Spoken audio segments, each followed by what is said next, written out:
Bienvenue à tous. Welcome to Reporters. I'm Mark Owen. In this edition, Kenya has been hit by a string of major terror attacks carried out by Al-Qaeda affiliate Al-Shabaab. The most infamous attack was against the Westgate shopping mall in September 2013 when Saturday shoppers were gunned down in cold blood. But the death toll from that incident, 67 lives, was overshadowed by an assault on a university just over 2 months ago. 148 people died when gunmen massacred students in Garissa, northern Kenya. And in what has become the calling card of Al-Shabaab, Muslims were allowed to go free while Christians were slaughtered. Al-Shabaab say their attacks are revenge for Kenya's military intervention in neighbouring Somalia. They've become much more than a Somali group, extending their influence deep inside Muslim communities in Kenya to an extent that indigenous extremism and sectarianism are beginning to take root. Duncan Woodside and Capucine Dayan crossed Kenya to bring us this report on the country's emerging security crisis. We start in the town of Garissa, where Christians feel under siege.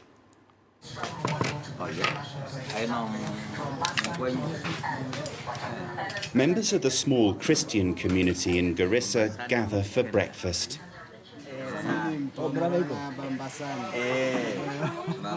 It's Ramadan, and Al-Shabaab have warned of fresh attacks against targets here in Kenya. Even before the Garissa University massacre on April 2nd, Christians had been repeatedly targeted. Titus was hit by a bullet when the Islamic extremists opened fire in a church here 4 years ago. This is the exit. This is the exit. Most Christians in Garissa just work here, leaving their families elsewhere. There was a time I was staying here, but due to the security which has come, this is the time where I saw it's good to take the family home. Terrorism is a hot topic of conversation. People keep vanishing from a range of Kenyan communities. There's that guy who went to Uganda, to a religious school. He was someone educated. He started calling home saying he had left for Uganda. So his brother asked him, "You're not joining the Al-Shabaab, are you? Because if you are, and you get caught, well, nobody will blame us because we don't know why you've left." Then after the Shabaab attackers were killed, his brother identified him. He was among the dead attackers.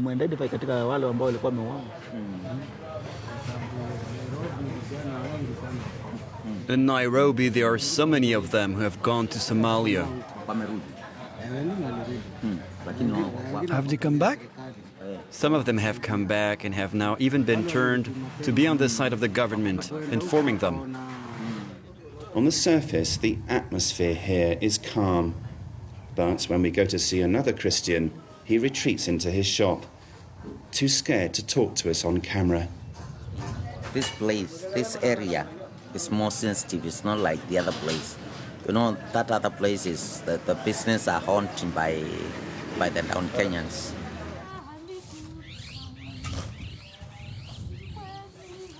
Like many Christians here, Titus works in construction.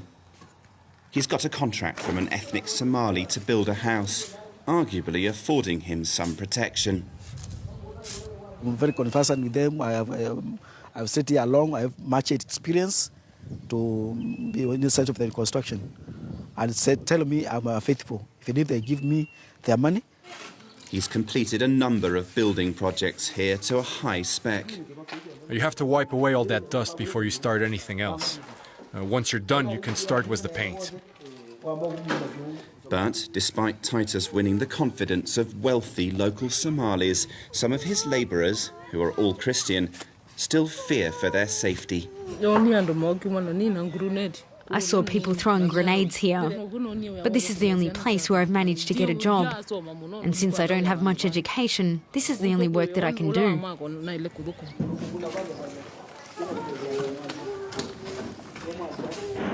The Garissa University attack was Al-Shabaab's biggest in Kenya.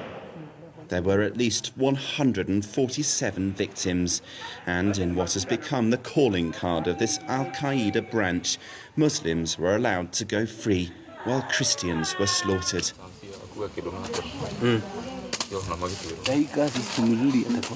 Martin is a survivor of that massacre. He's come home to Kenya's highlands. He lost 2 of his best friends when Shabab gunmen attacked just before dawn on the day before the Easter holiday. He escaped by climbing over the university fence, but found that Muslims refused to provide sanctuary.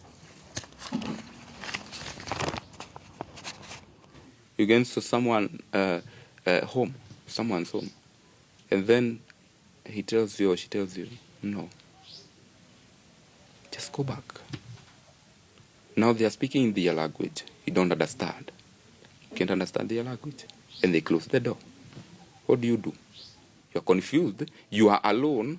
Just imagine where I was alone.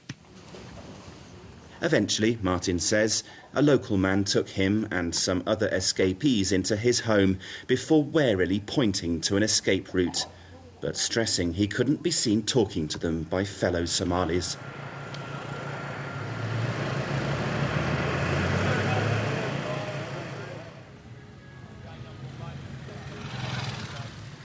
Areas close to the Somali border are not the only ones affected by Al-Shabaab.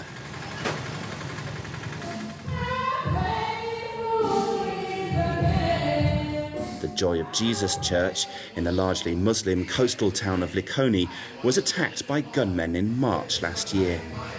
4 people died, dozens were injured. More than a year later, many parishioners are still too frightened to return.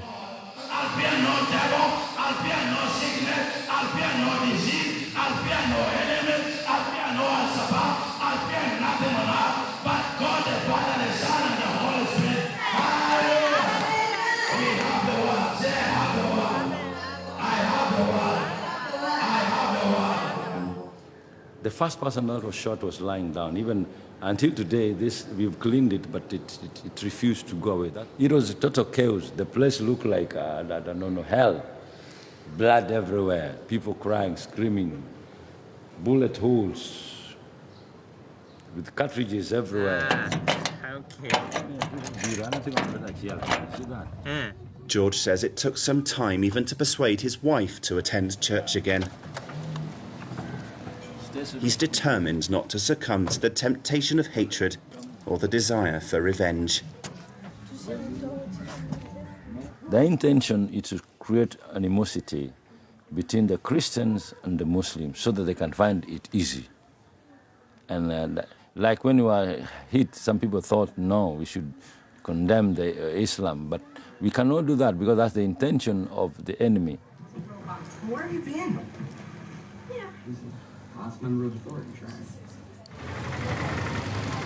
It's not just elements of the Christian community that feel under siege.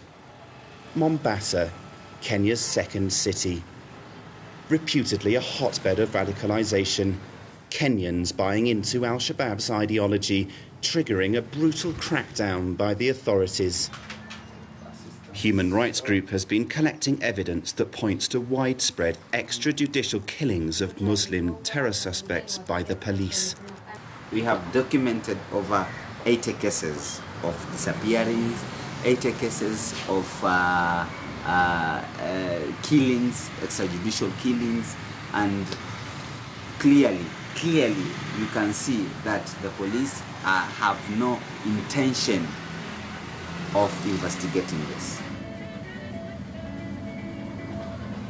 We are now going to see Mama Nadia.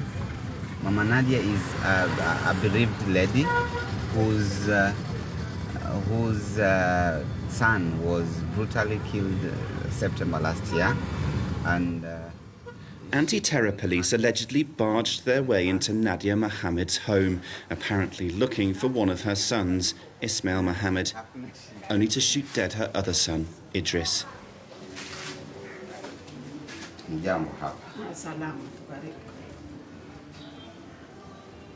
They refused to switch on the light. They were just using their guns, which has light. They they searched everywhere and were just sitting. I heard that. I didn't think that they've killed my son. I thought it was just scaring. I keep on crying because I was shaking. Even the urine was coming out without stop. When I told my son to go and close the door, he told me, Mama, there is a body here lying down. body. When I get out, my son was killed there lying. I found the head is bleeding and there is blood here. And I started shouting for help. They've killed my son, and they've already went. They've gone now. I'm just me and my son and the one who was killed there. My son was not a terrorist. They killed my son and he was my firstborn.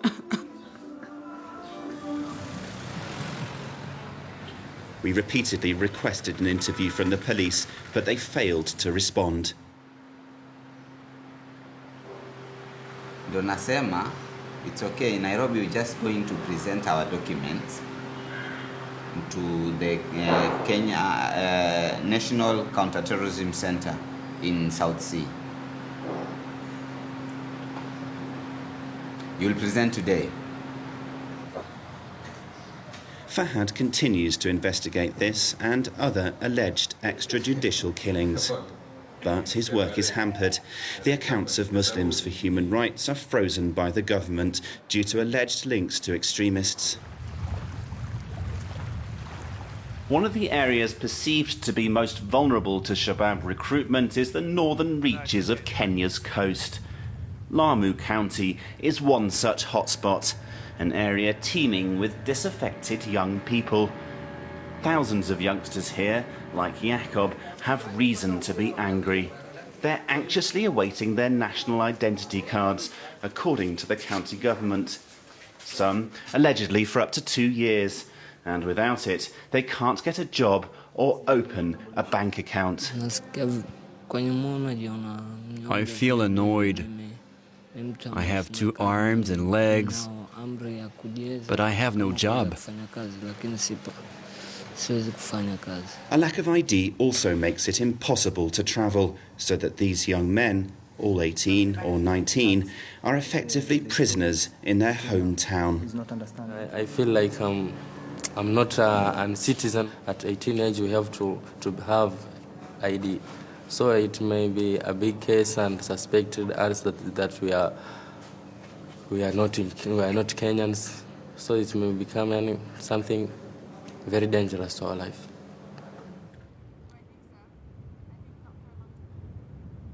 Making things even more difficult for people along the coast, tourism has been hit by travel advisories from Western governments. Beaches lie empty and young men stand idle. Many are becoming desperate. We have nothing to do completely. Like today, I have 3 days or 4 days without even something to do. I have done nothing, and I'm hungry, and I don't know where will I go to eat this evening. So I'm ready to do anything, even to join Al-Shabaab. If someone come here and says that there is a chance to go in Al-Shabaab, I swear I go. Herein lie the dynamics of sectarianism and rising extremism in Kenya. Poverty, marginalisation and police brutality, driving a wedge between communities. The question is, can the current trend be reversed before it's too late? Our reporter Duncan Woodside joins us now from Nairobi. Duncan, thank you so much for your report. Big questions raised by it, of course, especially on the conduct of Kenya's security forces, but as yet, no real answers. Well, that's right. Yes, it's been very difficult to pin the police down in terms of getting an interview. We've been trying for several weeks, and eventually this afternoon, just before coming on air, we got a response by email. Now, what the police are saying is that they're not aware of the case of Nadia Mohammed and her son, her slain son, Idris, being referred to the Independent Police Oversight Authority. But that's something which obviously runs counter to what we heard on the ground. Now, this killing, or this apparent killing, alleged killing by the police, is part of a wider pattern of significant violence by the Kenyan police force. There are big allegations here, and it extends not just to terror suspects, but wider society. A recent survey by an NGO, which looked in detail at several different cities, 5 cities, said that over the last 5 years, the police are responsible for killing over 1,250 people in shootings. And obviously, that's a big claim, a big allegation, which apparently or seems to underscore the security crisis here and the lack of confidence within the police force in Kenya. Duncan, al-Shabaab says it's attacking Kenya because of its mission in the south of Somalia. Is there any sign that Kenya may be rethinking that? Well, that's right. Yes, it's very obvious that since Kenya went into southern Somalia in October 2011, the attacks on Kenyan soil by al-Shabaab have ramped up, and it is in direct response to that, some would say, occupation of southern Somalia. Now, at the moment, the government is steadfast in its intention to keep troops across the border. That's supported by the West, but it's not supported by Kenya's opposition. The main opposition leader here having said for some time now that Kenya should withdraw its troops because of the blowback that's occurring. Duncan, are we seeing a parallel in Kenya to the situation that we've had in Nigeria with Boko Haram? It's a bit early to talk about that. In Nigeria, thousands of people died last year in violence related to Boko Haram and clashes with the security forces. That's not the case here on Kenyan soil. The number of people killed, numbers in the 100s so far since Kenya started to occupy southern Somalia. That, at least, is the death toll here in Kenya. But at the same time, obviously, the dynamics are there for further escalation, given what we've talked about, the apparent brutal response of the police to terrorism, and, of course, this continued presence, aggravating presence of Kenyan troops in Somalia. So things could potentially escalate significantly from here, but it will take quite a long time before we reach a Nigeria type of scenario. That's very much the worst case scenario.